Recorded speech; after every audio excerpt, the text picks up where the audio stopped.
Hello, and welcome to episode 4 of It Matters How We Treat One Another, the social psychology show. I'm your host, Matthew David Vasco.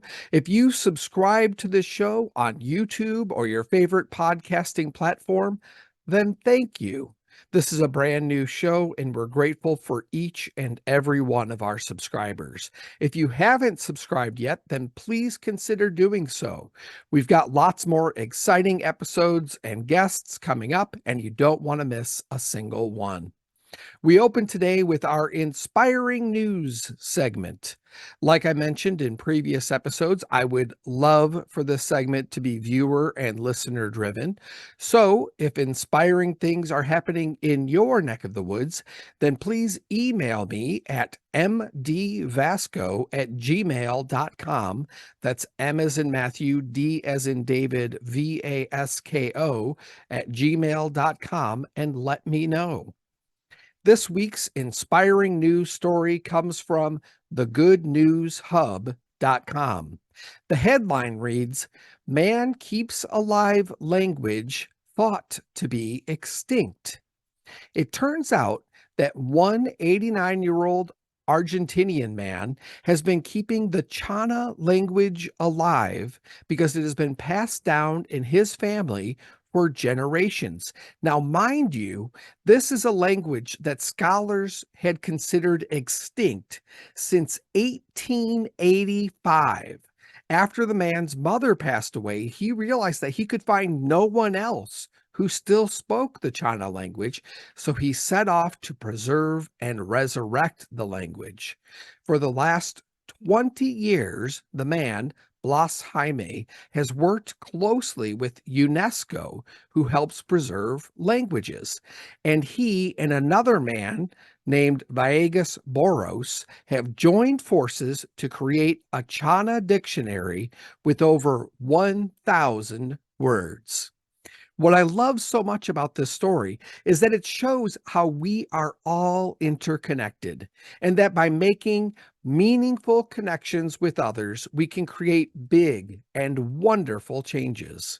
Now, a language that was once thought to be extinct is being resurrected and is taking on a new life. It's beautiful. Human beings are capable of truly wonderful things when we come together in a caring way. Again, if you know of inspiring news happening in your area, please email me at mdvasco@gmail.com. Thanks.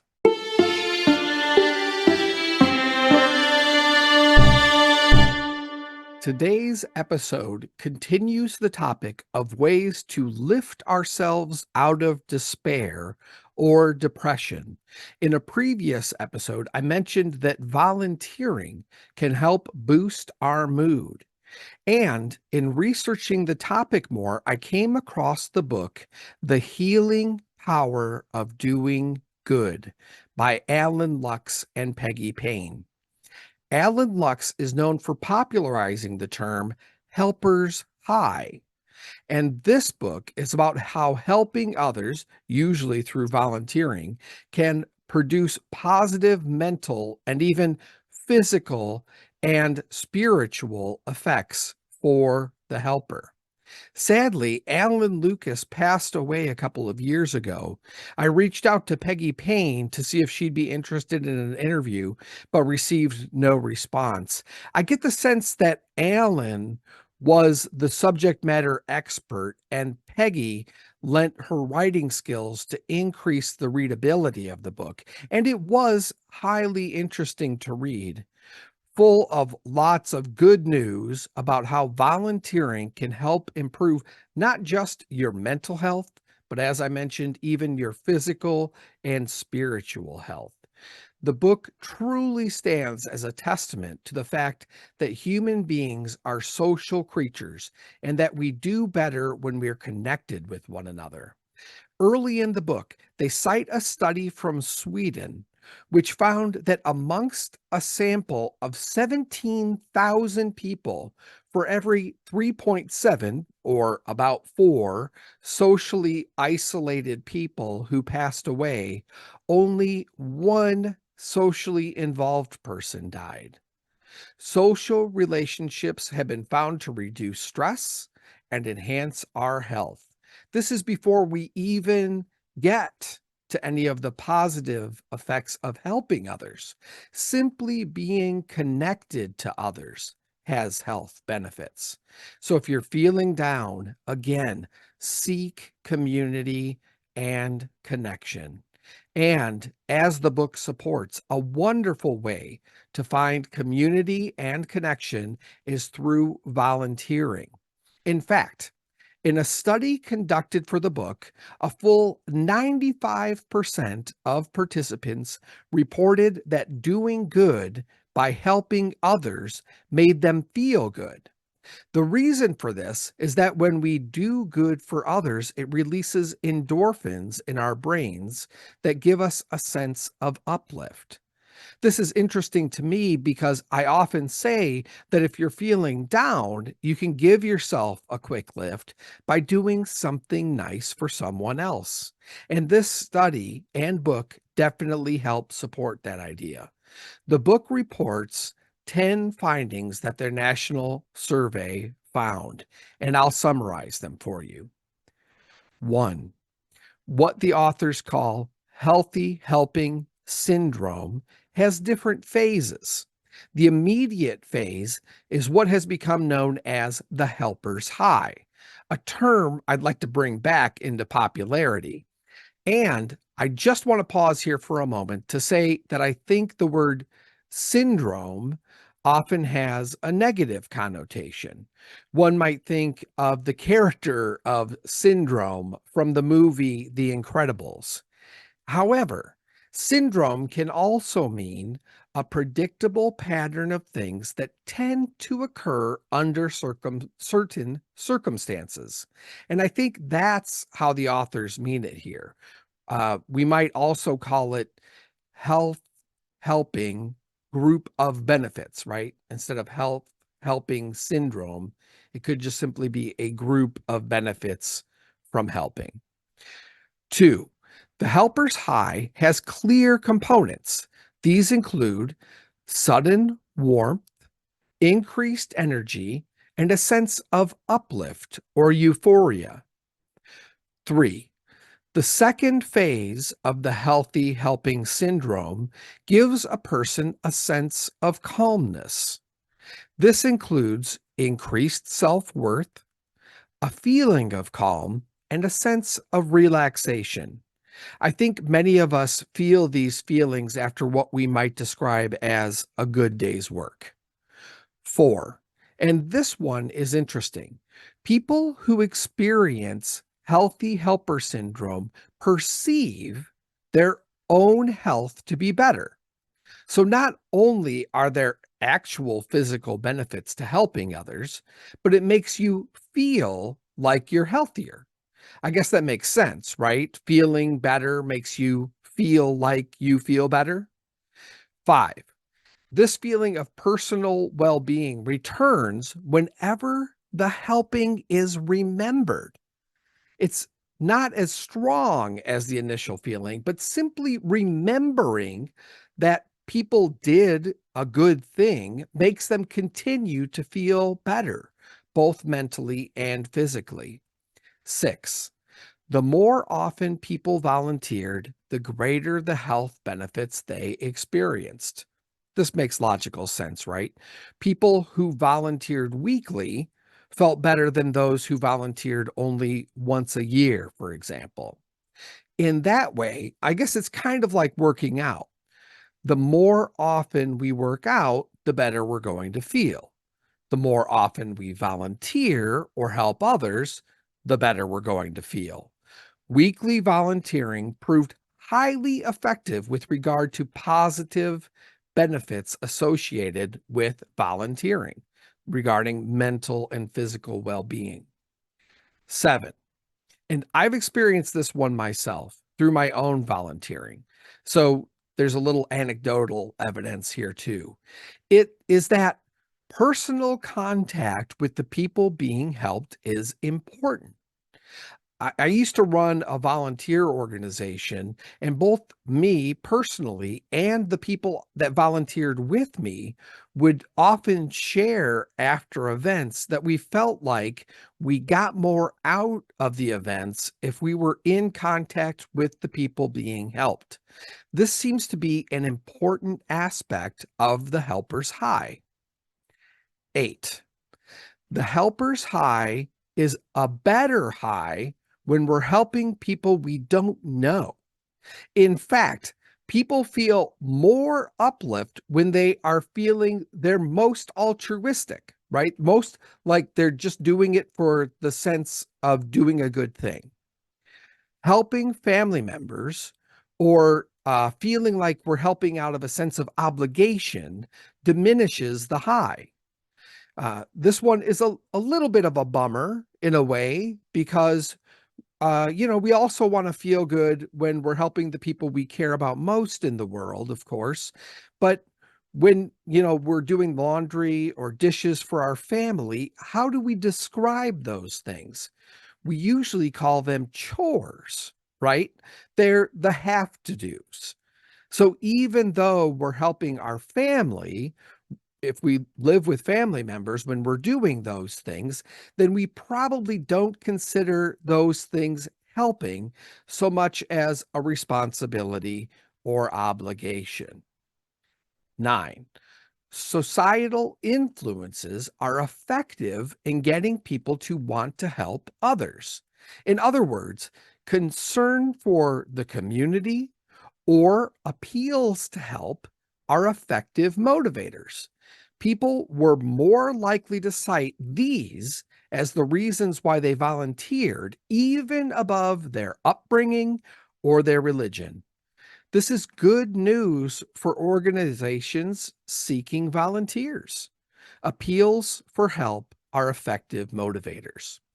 And finally, the helper's high is just as likely to happen to a person regardless of gender. This isn't something that one gender identity in particular experiences more than another. So that's good news for everyone, right? 95% of people experience the helper's high regardless of gender identity. This is all very good stuff. I thoroughly enjoyed taking a deep dive into both The Helper's High and the book, The Healing Power of Doing Good. And I definitely recommend giving it a read. The book is getting a little older now. It was written in the 1990s or late last century, as my kids would say. But if you Google The Helper's High, you will see it coming up nowadays, in places like Psychology Today and Greater Good magazine. These are outlets that often report on positive psychology. The book also talks about something called the Mother Teresa effect. And I hadn't heard of this before, but it's essentially that human beings who have been characterized or canonized as saints over the centuries tended to have unusually long lives. The book attributes this to, as the book is titled, the healing power of doing good. However, there is evidence to support that anyone who has a particularly strong sense of purpose in life tends to live longer. Another thing you can Google if you want to.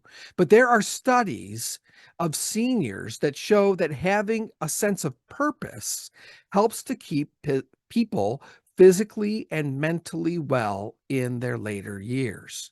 In fact, other studies have shown that having a sense of purpose tends to keep teens out of trouble, keeps them focused and more goal oriented and more likely to achieve positive life outcomes. In fact, I'm sure I could probably do an entire episode on the importance of having a sense of purpose in life. And I imagine I probably will at some point. But get a sense of purpose. It's really good for you. Another interesting finding cited in the book is that reducing feelings of anger and hostility is good for your heart health. I'll quote from the book here. Quote, Friedman and Rosenman found that when heart attack patients adopted lifestyles that reduced hostility, the repeat rate of attacks was cut by half. The kind of behaviors that could do this, they commented, involved consideration for and love for others. End quote. So there is even more reason to take a positive attitude toward others and consider volunteerism and generally doing good in the world. It's good for you. Earlier, I mentioned that weekly volunteering is more effective than volunteering only once a year. Later in the book, Lux and Payne go on to prescribe adopting helping as a daily practice. I think today this is echoed in the many kindness movements we see that are happening all over the world. The authors of this book say that helping as a daily practice is good for your health. I think anyone who has taken on doing good deeds or kind acts as part of their personality or identity would affirm that this makes them feel good, both mentally and physically. I guess we could say that this is one way in which kindness matters. It's good for the receiver of the kindness, but it's also good for the person performing the act of kindness. This is above and beyond or outside of volunteerism, or in addition to volunteerism. This is weaving kindness into the very fabric of your being. I'm going to end this segment by first summarizing the 8 critical steps of healthy helping, and then talking about 3 things you can do to get the helper's high in the workplace. Here are the 8 key factors to healthy helping. 1, personal contact with the people you are helping is better than not. 2, weekly volunteering is better than less frequently. That said, we're all busy, and any volunteerism is better for you than no volunteerism. 3, helping strangers gives you the best helper's high. 4, empathizing with the people you're helping makes you feel better. Empathy matters. Just in life, in general, empathy matters. 5, it's best when you feel supported by the organization you're volunteering for. There was some evidence to suggest that people felt less good about the good they did when the volunteer organization they worked for maybe wasn't as supportive or didn't express their appreciation. 6, it's best when there's a good match between the volunteer skill set and the work to be done. And that just has to do with being successful. We feel better about our volunteerism when we're successful at it, and you're more likely to be successful at it if it matches your skill set. 7, it's better when the volunteer job takes effort. Actually, investing effort into your volunteerism makes you feel better. 8, let go of results. You don't have to fix the whole world. Just do your best. Know that your efforts are appreciated and move on to the next thing. And here are 3 tips to hopefully get a little bit of a helper's high in the workplace. 1, do something nice for someone that goes above and beyond the call of duty. Okay, so going above and beyond matters. but do something nice for someone. It could be another employee, doesn't have to be a customer, if that's the kind of business you're in. 2, establish a personal connection with someone in need at work. So maybe find a coworker that could use kind of a boost or a support and do something nice for them. 3, enjoy the satisfaction of each little achievement. Don't wait until you fixed every problem to feel good about yourself. That's it. Thanks for listening and happy helping.